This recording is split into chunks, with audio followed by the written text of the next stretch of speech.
India TV YouTube channel को subscribe करें और बेल आइकन दबाएं।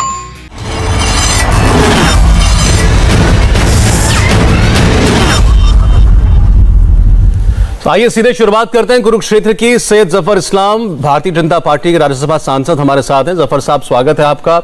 और कांग्रेस पार्टी की तरफ से हमारे साथ हैं चरण सिंह सापरा साहब। सापरा साहब, आपका भी बहुत बहुत स्वागत है। आज मुद्दा हमारे सामने है देश में महंगाई का। देश में कई राज्यों में, कई शहरों में पेट्रोल डीजल दोनों 100 रुपए के ऊपर बिक रहा है। खाने के सामान की बात मैं बाद में करूंगा, उसकी भी एक लंबी लिस्ट है। लेकिन आज की चर्चा का मौका दिया है केंद्रीय पेट्रोलियम मंत्री धर्मेंद्र प्रधान ने, जिन्होंने यह गिनवाया कि सरकार अगर पेट्रोल डीजल के लिए लोगों से पैसा ले रही है, ज्यादा पैसा ले रही है, तो मुफ्त में वैक्सीन भी दे रही है, 1 लाख करोड़ रुपए का अनाज भी दे रही है जो कि साल के अंत तक दिया जाएगा, किसानों के खातों में भी पैसे डाले जा रहे हैं, देश में अर्थव्यवस्था को बढ़ावा देने के लिए इन्वेस्टमेंट भी किया जा रहा है। तो जफर साहब, हम ये मान लें कि चूंकि सरकार हमें फ्री वैक्सीन दे रही है और ये बाकी सारे काम कर रही है, तो हम 100 रुपए पेट्रोल डीजल खरीदने को मजबूर हैं, ये कम नहीं किए जाएंगे। देखिए सौरभ जी, ये गंभीर मुद्दा है और इसको इस महामारी के परिप्रेक्ष्य में ही देखना चाहिए और उसी के एतबार से समझना चाहिए। ये कोई असाधारण समय को साधारण समय से कंपेयर करना मुनासिब नहीं होगा। हम एक ऐसे दौर से गुजर रहे हैं जो सदियों तक नहीं आते हैं और इस दौर में हजारों ऐसी घटनाएं सरकार को झेलनी पड़ रही है जो शायद देश की जनता समझती होगी। अगर पॉलिटिकल पार्टीज नहीं समझती है तो उनको भी समझना पड़ेगा। मुझे आपको बड़े कोई गुरेज नहीं होगा, मैं सब तफसील से बताना चाहता हूं। आज बहुत अहम मुद्दा है, लोगों को समझना चाहिए कि अगर इस देश में 1.25 साल से 1.5 साल हो गया महामारी चल रही है। इस महामारी में कई बार लॉकडाउन हुए स्टेट्स में, कई बार एक बार सेंटर के लॉकडाउन हुए, कई चीजें बंद हुई हैं, कई जगह पर बिजनेस पे उसका असर पड़ा है, इकोनॉमी पे असर पड़ा है, लोगों की नौकरियां जो है टेम्पोररी गई हैं, वापस आती हैं, लॉकडाउन खुलता है वापस आती हैं, कई अलग अलग कठिनाइयां होती हैं। ऐसे में सरकार का क्या दायित्व है? सरकार के दायित्व क्या है? क्या एक आम नागरिक जो इस महामारी से जूझ रहा है उसको उसके जो भी साधन उसको नहीं मिल पा रहा, उसको कौन मुहैया कराएगा? अगर उसको मुहैया कराना है तो किसकी दायित्व है? सरकार की दायित्व है। सरकार के पास कोई आसमान से पैसे तो नहीं आते। इसी देश के जो रेवेन्यू के सिस्टम है उससे रेवेन्यू आता है। अगर रेवेन्यू टैप बंद हो जाए, जीरो हो जाए और बहुत कम हो जाए, लेकिन आपके एक्सपेंडिचर बढ़ जाते हैं, इसलिए कि आप बराबर आप देखिए राशन देने का काम, घर लोगों के अकाउंट में पहुंचाने का काम, बहुत सारे या मनरेगा का लार्जेस्ट एलोकेशन करने का काम और ऐसे अनेक काम जब हम कर रहे हैं तो उसका मतलब है कि हम लोगों को वेलफेयर का जो काम है वो कर रहे हैं और उसके लिए जरूरी है। 3 महत्वपूर्ण बातें मैं आपको बताना चाहूंगा। उसके बाद ये और खास कर मैं आपको अनइंटरप्टेड बताना चाहता हूँ कि क्या क्या कठिनाइयां सरकार झेल रही है। देखिए, पहली बात तो महामारी के बारे में बताया और उसके बारे में फिर से आऊंगा, लेकिन आज जो है सबसे बड़ी मुसीबत है कि ग्लोबल स्टेज पे अगर देखिए तो डिमांड बहुत तेजी से बढ़ रहा है और ओपेक कंट्रीज ने, खास के ओपेक कंट्रीज में और बहुत सारे जो ऑयल प्रोड्यूसिंग कंट्रीज हैं, उन्होंने ये कह दिया है कि हम प्रोडक्शन नहीं बढ़ाएंगे।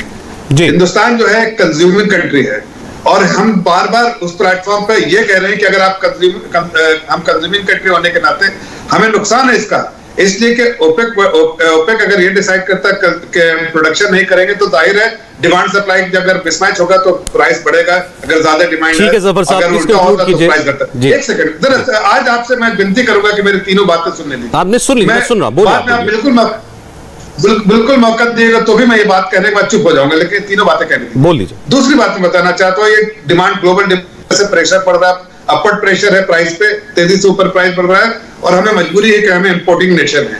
दूसरी बात जो है कि जो आपको अगर देखिए कि दुनिया के हर डेवलप्ड नेशन में जो बड़े बड़े देश है, और मैं आपको पूरी फहरिस्त दे सकता हूं, जहां पर भी आप देखिए उनके यहाँ पर आप ये कंपेयर मत कीजिए कि पाकिस्तान में क्या है, श्रीलंका में क्या है, आपको बांग्लादेश में क्या है। आप इन फहरिस्त से बाहर आ गए हैं। आप एक मजबूत देश है और इस देश की जनता गर्व से कहती है कि हम एक मजबूत देश है, तो हमारी सोच भी मजबूत होनी चाहिए कि हम America, England, France, Germany, Sweden जितनी बड़ी कंट्री है उसमें कहां पर प्राइस है उसको भी नजरअंदाज नहीं कर सकते। वहां टैक्स रेट भी ज्यादा है, वहां 50% से ज्यादा टैक्स रेट है, कई जगह तो 62% टैक्स रेट है, इफेक्टिव टैक्स रेट। यहाँ इफेक्टिव टैक्स रेट सबसे ज्यादा जो है 42.47% है। अगर उसके बावजूद भी यहाँ पर पेट्रोल के दाम जो है वहां से अगर मुआयने से देखें तो कम है, बहुत कम है। वहां ज्यादा लेते हैं लोग, इतने बड़े टैक्स। जफर साहब ठीक। तीसरी बात, एक मिनट, आप कंक्लूड कीजिएगा जी, लास्ट पॉइंट आपका बोल लीजिए। नहीं बस आज के बाद मत दीजिएगा आप टाइम, अगर ना देना चाहे तो। एक तीसरी बात बताता हूँ कि मजबूरी सरकार की समझना पड़ेगा। तीसरी बात है कि अगर हम ज्यादा अगर वेलफेयर स्कीम कर रहे हैं, सालों साल सब खाने पीने पैसा, उसके अलावा हमने सबसे बड़ा कैपिटल एक्सपेंडिचर का बजटरी एलोकेशन किया ताकि ज्यादा से ज्यादा लोगों को काम पे लगाए, ज्यादा से ज्यादा काम हो, इसलिए प्राइवेट इन्वेस्टमेंट नहीं हो रहे। तो सरकारी खजाना तो एक है, गरीबों के लिए हमने खोल दिया वो सब अच्छी चीजें की जिससे कि संसाधन बढ़े, लोगों की आमदनी बढ़े और वो जो है उनको काम मिलता रहे। बस एक छोटी सी बात और कहूंगा कि देश में देखिए ये टेम्पोररी मेजर है, महामारी के समय इकोनॉमिक एक्टिविटी मुझे पता है लंबा हो गया, रिवर्स हो जाएगा जी। ठीक है जफर साहब, आप नहीं आप भाई हमारे दोस्त हैं मुंबई के, इसलिए मैंने आपसे समय थोड़ा ले लिया आपने, क्योंकि नहीं जफर साहब ने क्योंकि प्रोग्राम में अपनी बात शुरू करते ये कहा कि बहुत संजीदा टॉपिक है, इसलिए एक बार में सारे फैक्ट्स रख देना चाहते थे, हमने भी उनको मौका दिया है। सापरा साहब ने भी, मुझे लगता है इस पर कोई आपत्ति नहीं करेंगे वो भी। अब सापरा साहब अब आप उनका पॉइंट बाय पॉइंट जवाब दे सकते हैं। 3-4 बड़ी बातें उन्होंने कही है। सरकार का वेलफेयर स्कीम्स में खर्च बढ़ गया, क्रूड ऑयल की कीमत भी धीरे धीरे ऊपर जा रही है और कैपिटल एक्सपेंडिचर भी भारत सरकार को करना पड़ा है ताकि अर्थव्यवस्था को गति मिले। तो वो पैसा आएगा कहां से, जवाब दें। देखिए आपने इनको तकरीबन 7 मिनट का समय दिया, मुझे आशा है कि बिना टोके मुझे भी 7 मिनट मिलने चाहिए, मैं इनकी सारी बातों का जवाब देता हूं। बोलिए। अभी ये कुछ बता रहे थे कुछ देश के आंकड़े कि किस किस देश में कितने, इन्होंने जर्मनी की बात की, इन्होंने इटली की बात की, कितना प्रतिशत वहां पर टैक्स लग रहा है। जो इन्होंने आंकड़े गलत बताए, मेरे पास आंकड़े हैं, मैं अभी पढ़ के दिखा देता हूं। जर्मनी के अंदर फ्यूल के ऊपर 65% टैक्स है, इटली में 65% है, यूके में 62% है, जापान में 45% है, यूएस में 20% है और भारत में 260% टैक्स लग रहा है। सवाल यह है कि पेट्रोल ने सेंचुरी मार ली है, डीजल है तैयार, कहां सो रहे चौकीदार? अब वो चौकीदार कहां है जो बड़ी बड़ी बातें करते थे? और सवाल खाली पेट्रोल डीजल तक का नहीं है, रसोई गैस जो है वो भी 900 पार कर चुकी है। जो सरसों का तेल है 90 रुपए प्रति लीटर होता था, वो 200 पार हो चुका है। इन्होंने दिन दिहाड़े लोगों की जेब पर डाका डाला है, लोगों की रीढ़ की हड्डी तोड़ दी है। महामारी में भी महंगाई जो है वो चरम पर है। आज जीवन आवश्यक वस्तुओं के भाव क्या हैं? आसमान छू रहे हैं। और ये सरकार कहती है सब चंगासी। पिछले 7 वर्षों में आपने 850% सेंट्रल एक्साइज डीजल पर बढ़ाई, 260% सेंट्रल एक्साइज आपने पेट्रोल पर बढ़ाई, 23 लाख करोड़ का मुनाफा आपने पिछले 7 वर्षों में कमाया है। तो ये पैसा अगर आप जनता पे लगा रहे हैं तो कोई मेहरबानी नहीं कर रहे हैं। आज जनता यही कह रही है कि महामारी के बीच में हाथ जोड़ रही जनता की बस करिए, ये पेट्रोल डीजल पर जो मोदी टैक्स लग रहा है, इस मोदी टैक्स को बंद करो, इस लूट को बंद करो। जनता ने तो अपने नारे भी बदल दिए हैं जी। जनता आज कह रही है मोदी है तो महंगाई है, बहुत हुई पेट्रोल डीजल की मार, मोदी सरकार निकम्मी सरकार। ये आज जनता की आवाज है जो मैं आपको बता रहा हूं, जो जन जन के लोग सड़कों पर बोल रहे हैं। जितने इन्होंने वादे किए थे, या इनके आज केंद्रीय नेता जो उस समय सड़कों पर साइकिल चलाते थे, बैलगाड़ी चलाते थे, वो आज सड़कों पर क्यों नहीं आ रहे हैं? वो लोग आज जनता के बीच में क्यों नहीं जाते हैं? आप टीवी चैनल पर बैठ करके बड़ी बड़ी बात करते हैं, धर्मेंद्र प्रधान टीवी चैनल को बड़ी बड़ी बातें करते हैं। मुझे ये बताएं धर्मेंद्र प्रधान कि ये जब यूपीए की सरकार थी तब पेट्रोल डीजल के भाव बढ़ते थे तो महंगाई बढ़ती थी। आज पेट्रोल डीजल के भाव बढ़ते हैं तो ये कहते हैं कि देशभक्ति। आज ये सरकार में कभी आप थे और महंगाई मिलावट मत करिए। मैं आपसे उस तर्क का जवाब लेना चाहता हूं जो दे रहे हैं। ये आज जनता आपसे सवाल पूछ रही है, तीखे सवाल है, लेकिन देखिए देश में महंगाई बढ़ी है, पेट्रोल डीजल के दाम, खाद्यान्न के दाम, खाने के तेल के दाम, सब्जियों के दाम, राशन का दाम सब बढ़ा है। वो सारी हम गिरा भी सकते हैं और उसको मुझे लगता नहीं कि कोई भी भाजपा का नेता या सरकार उससे इनकार करेगी। मैं अब चूंकि आप भी अच्छा खासा बोले तो मैं आपसे अब सापरा साहब से मेरा सवाल है, इनका पॉइंटेड लॉजिक ये था कि कोरोना जैसी महामारी इससे पहले तो किसी सरकार ने फेस की नहीं, ना किसी देश ने फेस की थी। उस दौरान जब हमारे इनकम के सोर्स बंद हो गए या कम हो गए तो हमें तेल के जरिए पैसा कमाना पड़ रहा है और वो भी हम जनता के ऊपर खर्च कर रहे हैं। तो क्या ये लॉजिक आपको उचित लगता है? देखिए, पहले तो महंगाई डायन थी, आज महंगाई भक्तों की मामी बन गई है। सवाल यह है कि केंद्र सरकार के पास में बहुत सारे मौके होते हैं, बहुत सारी पर्याप्त योजनाएं होती हैं कि किस तरह से पैसा इकट्ठा करना है। मात्र पेट्रोल और डीजल के भाव बढ़ा करके उस पर सेंट्रल टैक्स, सेंट्रल एक्साइज बढ़ा करके ही आप रेवेन्यू इकट्ठी कर सकते हैं, ऐसा नहीं है। मेरे ख्याल से जफर इस्लाम भी कुछ ना कुछ इकोनॉमिक्स जानते हैं। अगर नरेंद्र मोदी जी को नहीं पता तो जफर इस्लाम गाइड कर सकते हैं सरकार को। ये भी मेंबर पार्लियामेंट है, सांसद है, कि किस तरह से सरकार की रेवेन्यू बढ़ानी है। और अगर सरकार फिर भी ना समझ पाए तो हमसे पूछ ले, यूपीए से पूछ ले, कांग्रेस पार्टी से पूछ ले, डॉक्टर मनमोहन सिंह से पूछ ले कि हमें देश की रेवेन्यू किस तरह से बढ़ानी है ताकि महामारी के अंदर हम महंगाई की मार जनता को न मारे। ठीक है सापरा साहब, ठीक है, आपने जवाब दिया मेरे सवाल का। तो अगर केंद्र सरकार के मंत्री ये कहते हैं डॉक्टर मनमोहन सिंह जी के, ठीक है सर, कि केवल पेट्रोल और डीजल के दाम बढ़ा करके सरकार अपना रेवेन्यू बढ़ा सकती है, तो ऐसा नहीं है। सरकार है, बहुत बड़ा तंत्र है। जफर इस्लाम फाइनेंस के ही व्यक्ति हैं, सारी जिंदगी फाइनेंस सेक्टर में काम किया है। जफर साहब जवाब दीजिए इस बात का, केवल तेल के दाम जनता के जेब निचोड़ के पेट्रोल डीजल के दाम बढ़ाकर ही सरकार अपना खजाना भरेगी, और कोई तरीका नहीं है? नहीं, देखिए, मैं तो चूंकि ऐसा सवाल पूछा इसलिए मैं पलट के एक सवाल करना चाहता हूं, लेकिन वो बाद में होंगे। इस सवाल के जवाब में मैं आऊंगा आपको आखिर में, मुझे आप दीजिएगा 10 सेकंड इसका सवाल का जवाब पूछूंगा। लेकिन मैं ये पूछना चाहता हूं कि जो मैंने पहला सापरा साहब शायद ना समझ पाया तो फिर से समझाता हूं। सापरा जी, मैं ये नहीं कह रहा था कि तेल और इस पे कितने टैक्स है। अगर मैं कह रहा था कि ओवरऑल जो वहां जो एक आम नागरिक जो इनकम टैक्स पे करता है, उस टैक्स के बारे में मैं बात कर रहा था कि वो उन देशों में इनकम टैक्स का जो रेट है बहुत ज्यादा है हिंदुस्तान से, जो कि यहाँ पर 42.47 इफेक्टिव रेट है, जो सबसे ज्यादा, जो सबसे अपर इस पे है।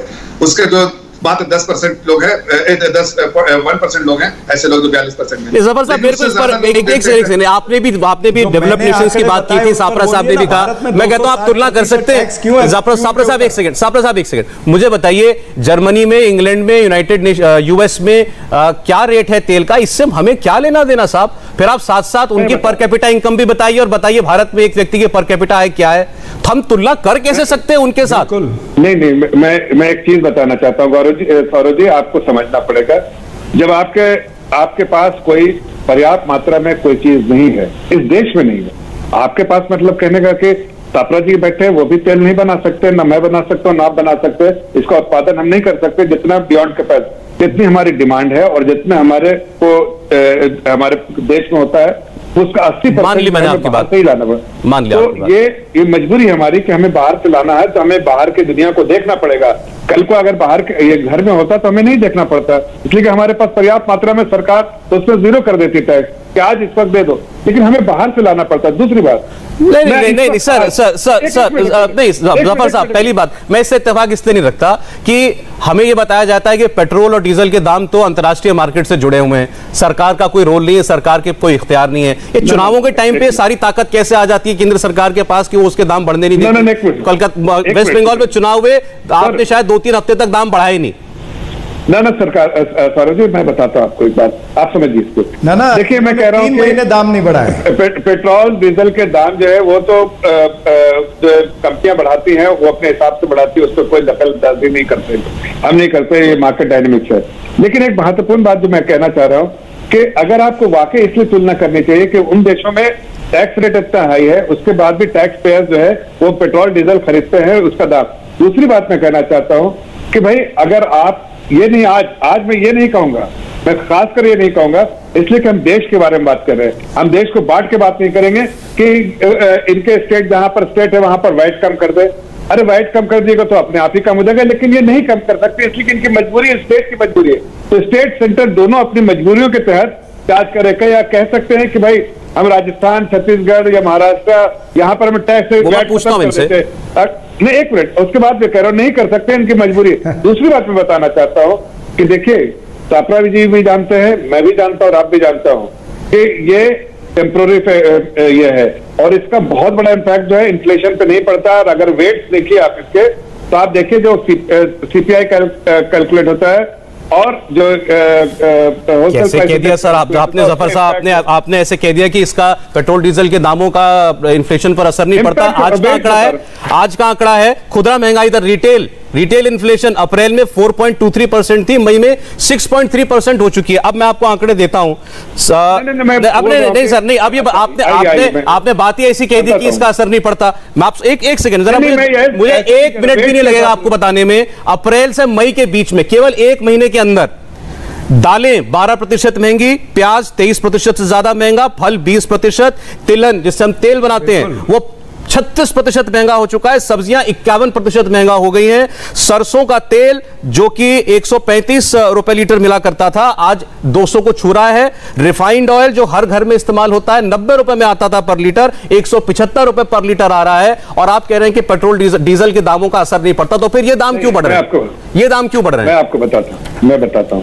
देखिए, पेट्रोल डीजल का दाम जो है, जो आप जो सीपीआई कैलकुलेट करते हैं या WPI कैलकुलेट करते हैं, उसमें वेट दिया जाता है, हर चीज का वेट होता है, फूड प्राइसेस का वेट होता है, ट्रांसपोर्टेशन का वेट होता है, पेट्रोल डीजल का वेट होता है, तो हर चीज का वेट। मैं ये कह रहा था कि इन्फ्लेशन जो कैलकुलेट हुआ है सीपीआई, उसमें इसका उतना बड़ा योगदान नहीं, टेम्पोररी फैक्टर्स की वजह से कुछ चीजों के खाने पीने की चीजें के दाम बढ़े हैं, वो सप्लाई चेन में थोड़ा सा डिसरप्शन की वजह से हुआ है और वो टेम्पररी है, और आपको आने वाले दिनों में ये सबसाइड हो जाएगा। कई बार ऐसा होता है, इसलिए अगर आपने देखा होगा आरबीआई का फोरकास्ट देखा होगा, तो आरबीआई के फोरकास्ट में आपने देखा होगा कि हमने जो इसको फोरकास्ट किया है, आरबीआई ने फोरकास्ट किया है उस नंबर को 5.1, मीन्स कि आगे आने वाले दिनों में ये सबसाइड करते जाएगा और आगे जो हमने बराबर का 2 से 6% का जो हमारा जो है इन्फ्लेशन उसके बीच में रहना चाहिए, हमने मेंटेन किया है, हमने कभी डबल डिजिट होने नहीं दिया इन्फ्लेशन। चलिए, अब तो इंतजार करेंगे कि वो कब नीचे आता है। मैं आपकी बातों का जवाब लेना चाहता हूं सापरा साहब से। आपने बार बार एक बात दोहराई कि ये टेम्पररी फेज है जिसमें लोगों को थोड़ी तकलीफ हो रही है, अपने आप ठीक हो जाएगा।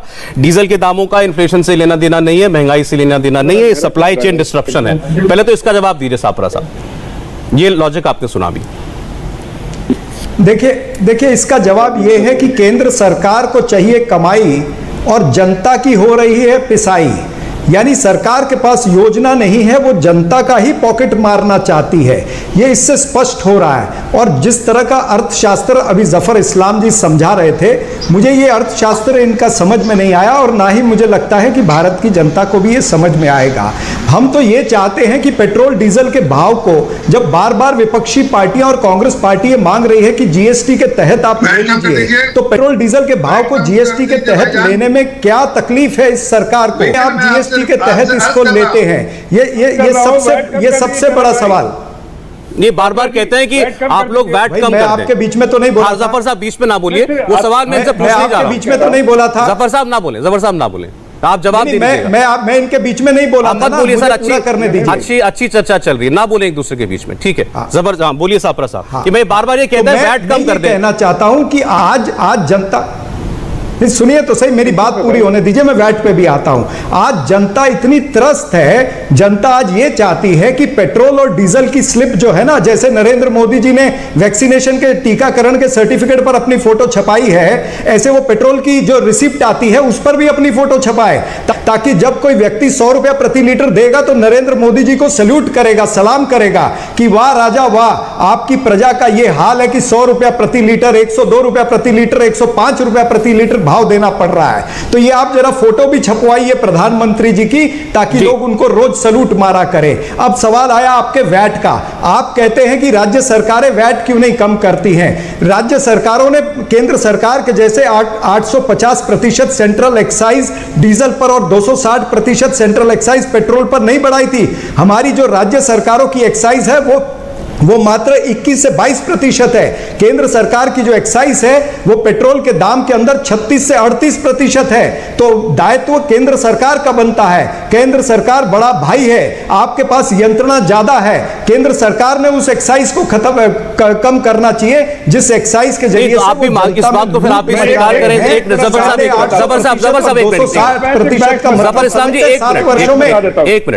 साहब फिर आप भी इस बात को स्वीकार करें कि राज्य सरकारों की भी मजबूरी है, जैसे इनकी मजबूरी है कि रेवेन्यू तो लाना है, पैसा तो लाना है, तभी सरकार खर्च कर पाएगी। तो इसीलिए राज्य सरकारें भी वैट नहीं कम करती। और ऐड कर देता हूं, जवाब दे लीजिए। इसका जवाब फिर बोलिएगा, उत्तर देता हूं। हाँ बोलिए। राजस्थान में देश में सबसे ज्यादा वैट लगता है पेट्रोल डीजल पर। मैं इसका उत्तर देता हूं, बोलिए। देखिए मैं वही कह रहा हूं कि केंद्र सरकार के पास में पर्याप्त योजनाएं होती हैं, पर्याप्त तरीके होते हैं, उनके पास में रिजर्व बैंक है जहां से वो लोन भी ले सकते हैं, सारी चीजें ले सकते हैं। ऐसे राज्य सरकारों के पास में क्या इस तरह के पर्याय हैं कि वो इतना बड़ा लोन ले सकें, या लोन को बाद में किस तरह से चुकाएंगे? ये तमाम सारी आर्थिक चीजें हैं जिसमें केंद्र सरकार को राज्य सरकारों की मदद करनी चाहिए। अगर केंद्र सरकार राज्य सरकारों पर उंगली उठाने लग जाए तो वो फिर तानाशाह हो जाता है। मैं जरा जवाब लेता हूं आपकी बात का। इन्होंने दो बातें कही जफर साहब कि पहले तो केंद्र सरकार बड़ा भाई है, जिम्मेदारी ज्यादा आपकी है, आपके पास रिसोर्सेज ज्यादा हैं, रिसोर्स जनरेशन के एवेन्यूज ज्यादा हैं, कि राज्य सरकार के हाथ सीमित होते हैं, बंधे होते हैं। जवाब दें। मैं देखिए 3-4 चीजें बताना चाहता हूं मेरे भाई सापरा जी। नाराज जल्दी हो जाते हैं, खासकर अगर सामने खड़ा रहूं तो और ज्यादा नाराज हो जाते हैं, लेकिन फिर भी मैं बताता हूं। देखिए स्टेट के बारे में बताना चाहता हूं सापरा जी कि जो सेंटर कलेक्ट करता है जो एक्साइज के द्वारा, उसका 42% जो है, लगभग 43% वो स्टेट को चला जाता है। उसका 100 रुपए पूरे सरकार के पास नहीं रहते हैं, सेंट्रल गवर्नमेंट वैट पूरा आपके पास देना चाहूंगा। सुन के जो ये छुपा रहे हैं उसका डिटेल उत्तर मैं दूंगा जी, सुन के दे दीजिएगा। उसका 43% जो है वो स्टेट के पास चला जाता है, तो सरकार के पास आपका 57% बचते हैं, वो उस पे ही सारे, उसके बाद जो वेलफेयर स्कीम उसी 57% में, कैपेक्स उसी 57% में, और फिस्कल डेफिसिट ये कह रहे हैं कि बहुत सारे। मैं इनसे पूछना चाहता हूं, अगर ये अर्थशास्त्र के जानकार हैं, कि सरकार के पास रेवेन्यू के जो रेवेन्यूज क्या क्या है? आपका इनकम टैक्स है, आपके पास डायरेक्ट टैक्स है, डायरेक्ट टैक्स, इनडायरेक्ट टैक्स, आपके पास मोनेटाइजेशन ऑफ एसेट्स है, और ये गवर्नमेंट बोरिंग है। उसके अलावा अगर कोई और हेड है तो बताइए जो जिससे कि सरकार रेज कर सकती है। आप इसके अलावा कौन सा हेड से रेज करेंगे? अगर जफर साहब, अगर आप ज्यादा जानकार हैं इकोनॉमिक्स के, आपकी बात जो है वो सही भी लग रही है, लेकिन फिर जब आप ये कहते हैं कि जैसे अभी मंत्री जी ने बोला, प्रधान जी ने, कि हम फ्री वैक्सीन दे रहे हैं, हम फ्री राशन दे रहे हैं, तो फ्री मत बोलिए। फिर जब आप टैक्स बढ़ाकर ही वो चीज जनता को ले रहे हैं, जनता से पैसा लेके जनता को कोई चीज दे रहे हैं, तो उसको फ्री मत बोलिए। वो 35,000 करोड़ रुपया टैक्स से आया ना, तो मत बोलिए कि आप फ्री वैक्सीन देते हो, फ्री नहीं देते हैं। तो जनता से वो पैसा बढ़ा लेकर, टैक्स बढ़ा करके आपने लिया और उसको बदले में वैक्सीन दिया। ऐसा नहीं है। देखिए आप इस देश को समझिए ठीक से। इस देश में टैक्स पे करने वाले सिर्फ 3% लोग हैं। 6% टैक्स रिटर्न फाइल करने वाले, 3% टैक्स पे करने वाले, और जो 5 से 10 लाख, 12 लाख, 15 लाख वाले जो टैक्स पेयर्स हैं, ज्यादातर है। तो हमारी मजबूरी भी समझिए कि हमारे पास ज्यादा डायरेक्ट टैक्स में ज्यादा नहीं है, स्कोप नहीं है। लेकिन आपकी मजबूरी हम समझ रहे हैं, आपकी मजबूरी समझ रहे हैं। आपको फ्री वाले पे बात पे आ रहे हैं। आप अपनी मजबूरी बताते हैं, राज अपनी मजबूरी बताएगा, जनता की मजबूरी कौन समझेगा? साहब मुझे ये बताइए। अच्छा जफर साहब, एक मिनट। जफर साहब टेक्निकल होने की बजाय जरा हम लोग बिल्कुल एक जमीन पर खड़े आदमी की तरह बात करते हैं। कोई दो राय नहीं मुझे कहने में, वो आज आप 100 रुपए का तेल देंगे, मैं अफोर्ड कर सकता हूं। शायद इससे आप और ज्यादा बढ़ा देंगे, मैं तो भी अफोर्ड कर लूंगा, आप भी कर लेंगे, सापरा साहब भी कर लेंगे। देश में कोई तो लिमिट तय होगी कि भाई इससे ज्यादा बस, इसके ऊपर नहीं। मैं आपको इसका जवाब देता हूं। देखिए ये जाहिर है सरकार के दिमाग में एक लिमिट होती है, और उसके बाद जब अगर जरूरत पड़ी अगर सरकार को, तो जाहिर है सब्सिडी देने का काम सरकार ने किया है, पहले सब्सिडाइज करना पड़ता है। अब आप बताइए, मैं आपसे पूछ रहा हूं कि पहले की सरकारों ने क्या अपने पॉकेट से दिया था? अरे भाई इधर का काट के इधर दे दिया, वो सिर्फ जगलरी थी। भाई आपके पास रेवेन्यू तो एक ही है, आप एक पॉकेट से निकाल के दिए दूसरे पॉकेट। ये बिल्कुल साफ तरीके से है कि बड़े लोगों को पैसा जो अफोर्ड कर सकते हैं उनसे लिया जा रहा है, और जो नहीं अफोर्ड कर पा रहे उनको दिया जा रहा है। मैं आपकी बात का जवाब देता हूं, लेकिन सर तेल तो पेट्रोल डीजल तो पूरा हिंदुस्तान इस्तेमाल करता है ना, वो तो उसमें अमीर गरीब का फर्क नहीं है, उसके गरीब के लिए रेट अलग थोड़ी है। नहीं सौरभ जी, जैसे आप अफोर्ड कर सकते हैं इसलिए, लेकिन आपको सब्सिडी चाहिए क्या? नहीं मुझे नहीं चाहिए, लेकिन सब्सिडी आप दे कहा रहे हैं, नहीं चाहिए, दे कहा रहे हैं, लेकिन किसी को तो चाहिए, मुझे नहीं चाहिए, किसी को तो चाहिए। इसी को सस्ते सापरा साहब 10 सेकंड राहत पहुंचाने का काम कर रहे हैं। वो सब्सिडी देने के बजाय सबको हम सीधे डायरेक्ट वेलफेयर स्कीम उनके अकाउंट में पैसा पहुंचा रहे हैं। जनधन अकाउंट में पैसा जा रहा है, ठीक है, उनके किसान सम्मान निधि के। चलिए हम घूम फिर के वहीं आ गए। अगर टैक्स बढ़ाया है, पेट्रोल डीजल महंगा हुआ है, तो सरकार लोगों के भलाई के लिए कुछ कर रही है। बोलिए सापरा साहब। डेवलपमेंट का काम हो रहा है, ठीक है, जवाब ले रहे हैं, बोलिए सापरा साहब। देखिए सौरभ जी देखिए, इन्होंने एक्साइज ड्यूटी की बात की और इन्होंने स्टेट के शेयर की भी बात की। मैंने आपको बता दूं कि 3 तरह की एक्साइज ड्यूटी होती है। एक बेसिक एक्साइज ड्यूटी, एक एडिशनल एक्साइज, एक स्पेशल एक्साइज। जो एडिशनल एक्साइज और स्पेशल एक्साइज होती है उसमें राज्य सरकार को कोई शेयर नहीं जाता है।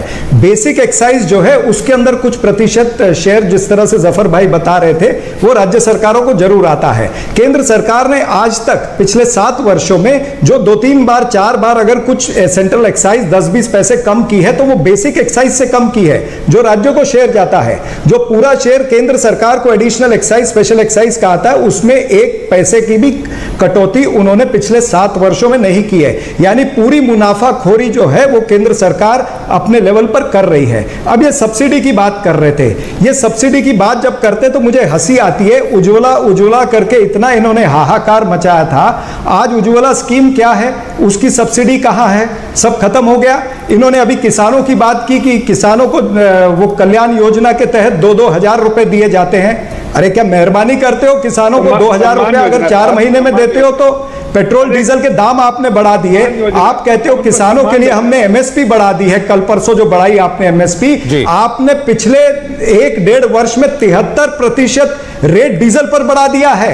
तो 73% आप डीजल पर भाव बढ़ा करके और किसानों को अगर एमएसपी कुछ बढ़ा करके आप दे रहे हैं तो आप बड़े वहां पर झंडे गाड़ रहे हैं, आप बड़े बड़े नारे लगा रहे हैं। 10 के 10 15 केंद्रीय मंत्री आकर के टीवी चैनलों पर प्रचार कर रहे हैं कि हम किसानों को एमएसपी बढ़ा करके दे रहे हैं, 2000 रुपए किसानों को 4 महीने में दे रहे हैं। क्या मेहरबानी कर रहे हो? सवाल यह है कि आप हमारी पॉकेट ही मार करके, किसानों की, बुजुर्गों की, नौजवानों की पॉकेट मार करके और उन्हीं को देने का प्लान कर रहे हो। इसको दूसरे शब्दों में तो जफर साहब ने स्वीकार किया पूरी तरह से फेल है, इसीलिए लोग कहते हैं मोदी सरकार बहुत बेकार। अच्छा ठीक है साहब, मोदी सरकार तो इन्होंने कहा कि ये जंगलारी होती है, एक जगह से पैसा निकालकर दूसरी जगह डालना होता है। अब मैं आ रहा हूं जफर साहब, मुझे 30 सेकंड और लगेंगे बस। अभी आपने शब्द इस्तेमाल किया मुनाफाखोरी केंद्र सरकार के लिए, चरण सिंह सापरा साहब। अब मुझे ये बताइए कि ये केंद्र सरकार है, कोई इंडिविजुअल नहीं है। अगर इसको मुनाफाखोरी कह लें या दूसरे शब्दों में कह लें कि भाई कंजूस सरकार है, हमसे टैक्स वसूल रही है लेकिन हमको उतना पर्याप्त दे नहीं रही है, तो ये पैसे का रख के करेंगे क्या? सरकारी खजाने में पड़ा पैसा किसके काम आ रहा है? अगर आपका आरोप सही है कि ये मुनाफाखोरी कर रहे हैं तो यही तो कह रहा हूं कि ये मुनाफाखोरी कर रहे हैं और जिस जगह पर पैसा लगाना है उस पर ये पैसा नहीं लग रहा है। इनका पैसा कहां लग रहा है? जो आज की जरूरत नहीं है, सेंट्रल विस्ता प्रोजेक्ट पर। अच्छा। जबकि वो पूरा पैसा महामारी पर लगना चाहिए, महामारी की योजनाओं पर लगना चाहिए। जब ऑक्सीजन खरीदने का समय था तब ये सेंट्रल विस्ता प्रोजेक्ट की योजना बना रहे थे, तब ये 5 राज्यों के चुनाव लड़ने की योजना बना रहे थे। ये सरकार की गलत प्रायोरिटीज है, प्राथमिकताएं गलत है। चलिए ठीक है, आपने कहा सरकार के पैसे खर्च करने की प्राथमिकताएं गलत हैं, इसीलिए हम कहते हैं कि ये मुनाफाखोरी कर रहे हैं। ओके सापरा साहब, जवाब ले रहा हूं मैं। आप जफर साहब जवाब देंगे। लूटा जा रहा है, डाका डाला जा रहा है। 2-3 दिन पहले प्रियंका गांधी वाड्रा ने भी ट्वीट करके बोला था, सापरा साहब एक, उन्होंने कहा था कि महामारी के दौरान केंद्र सरकार ने 2,74,000 करोड़ रुपए कमाए और पेट्रोल डीजल से केवल उन्होंने गिनाया, जैसे अब ये कह रहे थे कि आपने सेंट्रल विस्टा पर पैसा खर्च कर दिया, तो वो ये बता रही थी कि पूरे भारत को 67,000 करोड़ में वैक्सीन लग सकती थी, 718 जिलों में ऑक्सीजन के प्लांट लग सकते थे, 29 एम्स खुल सकते थे, 25 करोड़ लोगों को 6,000 रुपए की मदद की जा सकती थी। ये सब आपने नहीं किया, इसलिए इसको सापरा साहब गिना रहे हैं रॉन्ग प्रायोरिटीज। मैं आपको जरा जवाब देना चाहता हूं। आपने पहली बार प्रधानमंत्री जन कल्याणकारी योजना आत्मनिर्भर पैकेज 1 1,70,000 करोड़ किसके लिए था? देश की गरीब जनता के लिए। वो प्रियंका गांधी वाड्रा जी के खजाने से नहीं आया था, सरकारी खजाने से गया था। दूसरी बात, मैं इनको बताना चाहता हूं कि इस तरह की बातें करने, देश के अंदर रह के इस तरह की बातें करनी चाहिए जबकि गरीब लोगों की सेवा कर रहे हैं। हमने कितने वेलफेयर स्कीम चलाए? यस, मैं मानता हूं कि तेल के दाम बढ़े हैं, लेकिन क्या गरीब कोई आप कह सकता है आज कह तो सकता है कि मेरे घर के ऊपर छत नहीं थी, आज मेरे सर के ऊपर छत नहीं थी, आज छत है। प्रधानमंत्री आवास योजना के द्वारा छत है। जिसके घर में बिजली नहीं थी, बिजली वहां तक पहुंची उजाला स्कीम की तरह, उज्ज्वल स्कीम की तरफ, जिसको गैस कनेक्शन चाहिए तो वो गाँव तक सड़कें पहुंच रही हैं, सड़क बनाई जा रही ताकि एक स्मूथ सड़क हो, ताकि किसानों का जो योजना पैसा बहुत ज्यादा खर्चा होता था उसमें। अब मैं आपसे पूछना चाहता हूं तो सापरा जी ये बताइए कि आपने जो इतना कुछ बोला भाई के मुनाफाखोर, और ये बताइए कि हमारे आपने जो ऑयल बॉन्ड इशू किए थे और जो आपने जो फर्टिलाइजर का जो इसके बाहर रखा था, जो फिस्कल डेफिसिट के बाहर, इसलिए कि आपके फिस्कल डेफिसिट जो नॉर्थवर्ड जा रहे थे, तो आपने उसको छिपाने के लिए उस सरकार ने उसको भी अपने जान पे ले लिया। जो आपने जो गुनाह किया था, उस गुनाह को भी देश के हित में सोचते हुए फिस्कल डेफिसिट का नंबर बढ़ाया, उसको भी अपने बजटरी एलोकेशन में समावेश कर दिया। जी। तो ये सरकार देश हित में सोच रही है, देशवासियों के हित में। इनको सेंट्रल विस्टा का जवाब दे दीजिए। इन्होंने कहा सेंट्रल विस्टा फिजूल खर्ची है। सापरा साहब इसका जवाब लेके आऊंगा। मैंने सेंट्रल विस्टा के बारे में जब बात करते हैं तो मैं इनसे सिर्फ इतना ही सवाल करता हूँ, क्या इन्होंने पढ़ा है सेंट्रल विस्टा के बारे में? अगर पढ़ लिख के बोलते तो नहीं बोलते, इसलिए कि आप देखिए, मैं इनके जो लीडर ऑफ अपोजिशन जो है इसमें राज्यसभा में कांग्रेस के जो सीनियर लीडर है जयराम रमेश, उनकी 2012 की रिपोर्ट पढ़ लीजिए। उन्होंने कहा 20,000 करोड़ 6 सालों के लिए, इस साल सिर्फ 1,300 करोड़ है। ठीक है तो सर, आप ये इसको उससे 2,000 परिवारों को नौकरियां मिल रही हैं और उससे कई चीजों को, कोर इंडस्ट्री को, ऐसे कंस्ट्रक्शन का काम चले तो फायदा होता है। लेकिन इनसे पूछिए, क्या राजस्थान में 900 करोड़ का जो हॉस्टल बन रहा है उनके बारे में चुप्पी करे? छत्तीसगढ़ में जो बन रहा है 425 करोड़ का, उसके बारे में बताए।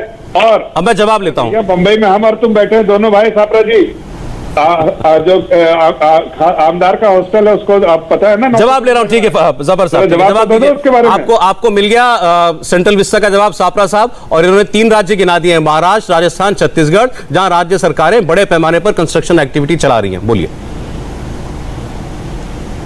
नहीं, देखिए, इनका सवाल बिल्कुल गलत है। पहली बात तो मैं वहीं पर टिका हूं कि इनकी प्राथमिकताएं गलत है। हम सेंट्रल विस्टा प्रोजेक्ट के खिलाफ नहीं है, लेकिन ये समय गलत है, ये पहली बात है। जहां तक ये महाराष्ट्र और गुजरात और महाराष्ट्र और राजस्थान की बात कर रहे हैं, तो वो प्रोजेक्ट जो है वो पिछली जो भारतीय जनता पार्टी की सरकार थी, उसी पार्टी, इनकी पार्टी की सरकार ने ही वो प्रोजेक्ट चालू किए हुए और वही टेंडर आगे चल रहे हैं। जहां तक छत्तीसगढ़ का सवाल है, छत्तीसगढ़ की सरकार ने काम रोक दिया है। ये शायद जफर इस्लाम को पता नहीं है, बेचारे आज पढ़ करके नहीं आए हैं। लेकिन मूल सवाल ये है कि ये सरकार पेट्रोल डीजल के भाव को जीएसटी के तहत क्यों नहीं लेती है?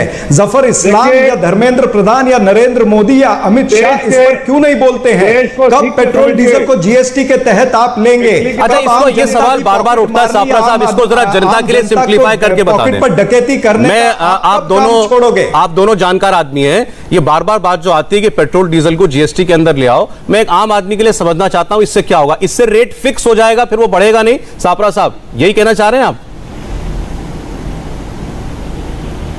इसमें टैक्स का जो इसका जवाब इसका होगा और टैक्स जो है वो कम होगा। ठीक है। फिर सरकार जो है 850% डीजल पर और 260% पेट्रोल पर टैक्स नहीं लगा सकेगी। जो आपको इतनी बड़ी फ्लक्चुएशन नजर आती है, वो फ्लक्चुएशन पर कंट्रोल आएगा। ये जीएसटी लगाकर तो देखें, पेट्रोल डीजल का भाव आधे पर हो जाएगा। ये तो क्यों नहीं लगाते हैं? ये तो सवाल जनता पूछ रही है, अभी खाली कांग्रेस पार्टी नहीं पूछ रही है। जवाब ले ले जरा, जनता की आवाज बन बताइए, पेट्रोल डीजल जीएसटी में क्यों नहीं?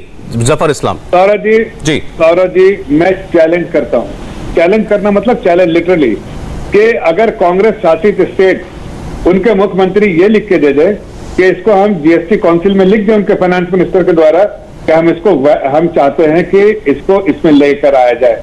अगर ये मान लेंगे, अगर ये लिख दे तो चलिए, हम तो चाहते हैं कि आ जाए इसमें, इसको जीएसटी में लाए, तो ले आइए ना, हमको बताना, तो ले आइए ना। आप भी चाहते हैं, ये भी चाहते हैं, तो रोक कौन रहा है? सौरभ जी, मैं इसका उत्तर देना चाहूंगा। एक मिनट सर, सुन लीजिए। जीएसटी में सबका रिप्रेजेंटेशन है।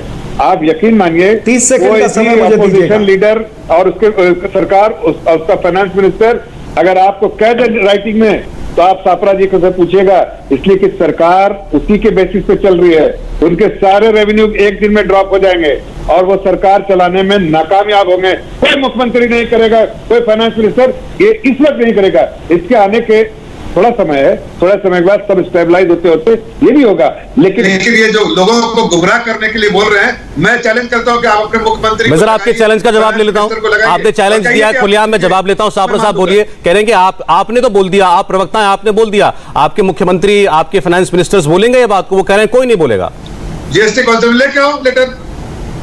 देखिए, एक आज आपके चैनल पर एक ब्रेकिंग न्यूज तैयार हो गई है कि भारतीय जनता पार्टी कभी भी पेट्रोल डीजल के भाव जीएसटी में नहीं लाना चाहती। ये ब्रेकिंग न्यूज आप चला दीजिए। दूसरी बात, कांग्रेस राज्य के जो फाइनेंस मिनिस्टर की बात कही गई है, कांग्रेस मात्र 4 राज्यों में हमारी सत्ता है, यानी 3.5 में हमारी सत्ता है। और मैं आपके बीच में नहीं बोल रहा था, हमारे मंत्री जो हैं वो ऑलरेडी कह चुके हैं कि जीएसटी के तहत लेना चाहिए। ये शायद जफर इस्लाम को इस चीज का इल्म नहीं है, इस चीज की नॉलेज नहीं है। थोड़ा पढ़कर के आइएगा। इसका कोई फॉर्मल प्रपोजल सापरा साहब जीएसटी काउंसिल को दिया गया है कभी? उस जीएसटी काउंसिल के अंदर आपकी मेजोरिटी है, तो आपको उसका इनिशिएटिव लेना पड़ेगा।